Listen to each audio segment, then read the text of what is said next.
News 2's Christi Lowe and photojournalist Todd Dunn are on assignment with the 101st, and as they show us, the soldiers are preparing for attack.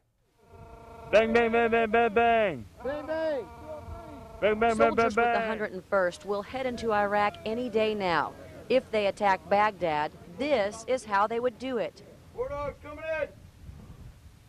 One building at a time. We'll get a mission prior to us going, actually doing mount operations that'll say, okay, you need to look for these key individuals or these certain items that are inside the building. It's the most dangerous position a soldier could be in, fighting the enemy up close. That's why these men practice day and night. It's good. We never really trained in the desert before, and if we're going to do some operations, it's good to get it now. Part of the challenge of clearing a building like this is that soldiers have to be ready to encounter both the enemy and innocent civilians. But when you're doing close quarter combat, you're, like they said, close quarter, you're right on the enemy, and you don't have any time to make any mistakes. Room right. Whatever happens, these heroes say they'll be ready. So once they've secured this building, the infantry soldiers march on to their next challenge. Incoming! A surprise attack, just for good measure. Christi has been witness to what the 101st are doing in the desert of Kuwait. We'll hear more from her later. And as News 2's Christi Lowe and photojournalist Todd Dunn shows us, one group of Screaming Eagles is adding its own special decorating touch. Private First Class Michael Estep is hard at work, but this soldier isn't doing Army exercises, he's making art.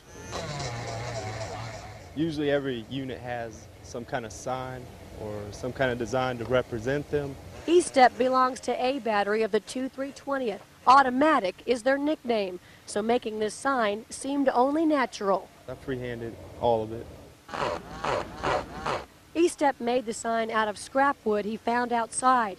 He colored it with dry erase markers and used a Dremel his wife bought him to cut in the edges. It was finished in 8 hours. Does a pretty good job. I don't know where he gets it from, but he does a good job. It's a sign that's inspiring to fellow soldiers. Yeah, it's pretty cool. He has a little camel background out there. So much so they held a special ceremony before hanging it in front of their headquarters. Greetings from Alpha 2nd and 320th Field Artillery, the most motivated battery in the 101st Airborne Division, Air Assault! Motivated! We liked Estep's artwork so much, we commissioned him to make a sign just for us. We are now officially the News 2 Kuwaiti Bureau. Reporting from Camp, Pennsylvania, Christi Lowe, News 2. They are here to lead the charge against Iraq if that's what President Bush decides is necessary. But the first conflict, and one of the more difficult ones for these brave men and women, was saying goodbye to the people they love.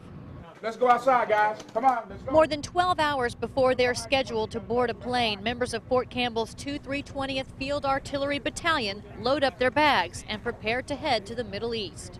So basically my mission is to keep, in case one of them, in case I have a casualty and there's any kind of trauma, my basic mission is to keep them alive for at least 3 hours until they can get to the next echelon of care.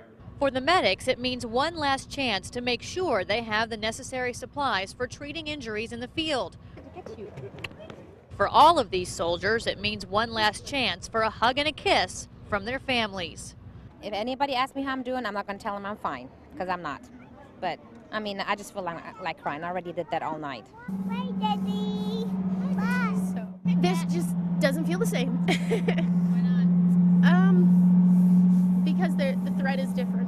We'll be back 6 months. Soon they are off, headed to the airfield on charter buses.